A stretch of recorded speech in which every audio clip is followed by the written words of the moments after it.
Hello again. Is it time for bed? Okay.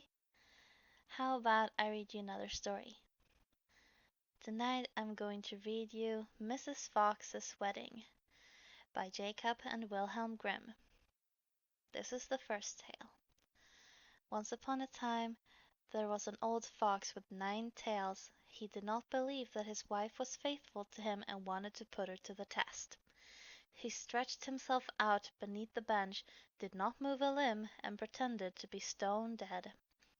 Mrs. Fox locked herself in her room, and her maid, Miss Cat, sat at the hearth and cooked. As soon as it became known that the old fox had died, suitors began to appear. The maid heard someone knocking at the front door.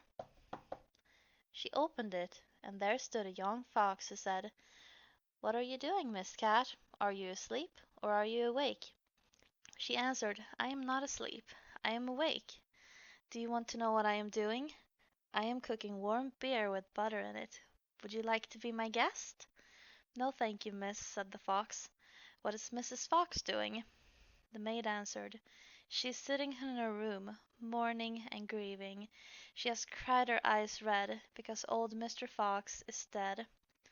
Miss, tell her that a young fox is here who would like to court her." "I'll do that, young man." The cat went upstairs and knocked on the door. "Mrs. Fox, are you there?" "Yes, my dear, yes." "A suitor's outside."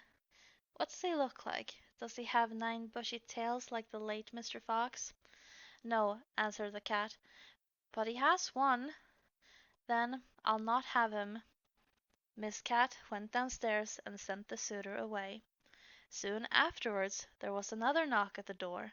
Another fox was there who wanted to court Mrs. Fox. He had 2 tails, but he did not fare any better than the first one. Then others came, each with one additional tail, but all were turned away until finally one came who had 9 tails, just like the old Mr. Fox.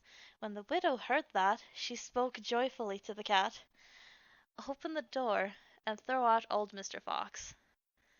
They were just about to celebrate the wedding when beneath the bench old Mr. Fox began to stir. He attacked the entire party with blows and drove them all out of the house, including Mrs. Fox. The second tale. Following the death of Mr. Fox, the wolf presented himself as a suitor. The cat, who was serving as Mrs. Fox's maid, opened the door. The wolf greeted her, saying, "Good day, Mrs. Cat. Why are you sitting alone? What good things are you making there?" The cat answered, "Bread and milk. Would you like to be my guest?" "No, thank you, Mrs. Cat," answered the wolf. "Isn't Mrs. Fox at home?" The cat said, "She's upstairs in her room, mourning and grieving, bemoaning her plight, because old Mr. Fox is dead." The wolf answered, "If she wants another man, just have her come downstairs." The cat ran upstairs to give her the news. She ran to the great door and knocked on the door with her 5 golden rings. "Mrs. Fox, are you in there? Do you want another man?" Mrs. Fox asked, "Is the gentleman wearing red breeches, and does he have a pointed little face?" "No," answered the cat. "Then he is of no use to me."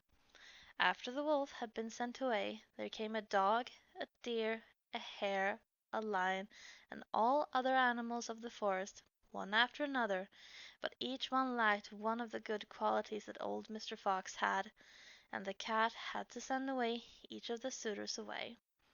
Finally a young fox came.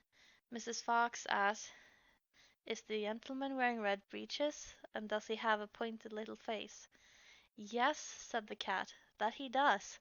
"Then let him come upstairs," said Mrs. Fox, and told the maid to make preparations for the wedding feast. "Cat, sweep out the kitchen, and throw the old fox out the window. He brought home many a big fat mouse, but he ate them all alone, and never gave one to me." Then Mrs. Fox married young Mr. Fox, and everyone danced and celebrated, and if they had not stopped, then they would be dancing still. I hope you've enjoyed this story, even though it's one of the shorter ones. But I hope that you'll have a good day tomorrow. Now sleep well. Good night.